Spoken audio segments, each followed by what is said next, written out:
BJP को लेकर के कि भाई जिसके प्रदेश अध्यक्ष पर ही मर्डर का आरोप लगने लगे, जिसके प्रदेश अध्यक्ष पे एक माइनॉरिटी इंस्टीट्यूशन को हथियाने का आरोप लगने लगे, जिसके प्रदेश अध्यक्ष पहले कांग्रेस में होते हो और तमाम पार्टी के नेताओं को सेट करके, ब्यूरोक्रेट को सेट करके उस कॉलेज को उन्होंने हथियाने का काम किया है, इस तरह का आरोप लगने लगे। चुनाव से पहले अगर बीजेपी पर इस तरह के आरोप विपक्षी नेता लगा रहे हो तो केंद्रीय नेतृत्व का परेशान होना लाजमी। और केंद्रीय नेतृत्व इस बात को लेकर के मंथन कर रहा है कि आखिरकार दिलीप जायसवाल का किया क्या जाए, क्या दिलीप जायसवाल को हटा दिया जाए, और दिलीप जायसवाल को अगर हटाया जाएगा तो क्या ईबीसी में ये मामला काउंटर प्रोडक्टिव हो सकता है।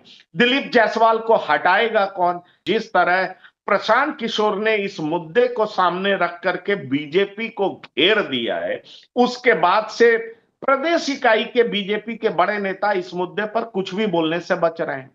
प्रवक्ता अपने प्रदेश अध्यक्ष को डिफेंड करने से बच रहे हैं। इक्के दुक्के प्रवक्ता आते हैं, बस वो ये कह देते हैं कि ये मामला निराधार है, ये आरोप निराधार है, उसके बाद केस के मेरिट के बारे में कुछ बोल नहीं पाते।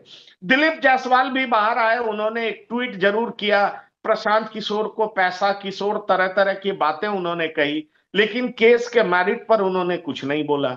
माइनॉरिटी इंस्टीट्यूशन हथियाने के आरोप पर उन्होंने जम करके बोला नहीं। और जाहिर तौर पर इसी वजह से बीजेपी के कार्यकर्ता डिमोरलाइज्ड हैं, प्रवक्ता डिमोरलाइज्ड हैं। जिस तरीके से प्रशांत किशोर एक किस्त दूसरी किस्त बाहर निकाल रहे हैं, उसके बाद तो प्रदेश अध्यक्ष के लिए कोई जगह ही नहीं बच जाता हूं कि दिल्ली में दिलीप जायसवाल को लेकर के भी कौतूहल है, असमंजस है। बिहार का चुनाव कैसे जीता जाएगा इसको लेकर के चिंता है। प्रशांत किशोर जिस मुद्दे को उठा रहे हैं उसको देख करके कहा जा सकता है कि प्रशांत किशोर ज्यादा नुकसान बीजेपी को पहुंचाते हुए दिख रहे हैं। ऐसे में सवाल उठता है कि बीजेपी जैसी पार्टी का प्रदेश अध्यक्ष घिरा हुआ हो, आरोपों से घिरा हुआ हो, और जवाब बीजेपी पूरे तरीके से दे नहीं पा रही हो, तो चिंता होना लाजमी है।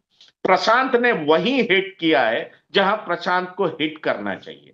ऐसा अंदर खाने बीजेपी के कई नेता बोलते हैं। दरअसल वो ऐसा इसलिए बोलते हैं क्योंकि उनको लगता है कि चाल चलन चरित्र और चेहरा जिस पर प्रशांत किशोर ने हिट किया है, दरअसल बिहार में बीजेपी के कुछ नेताओं द्वारा ये एक्सपोज किया जा रहा है, क्योंकि पास्ट में उनका चरित्र, उनका रिकॉर्ड ऐसा ही रहा।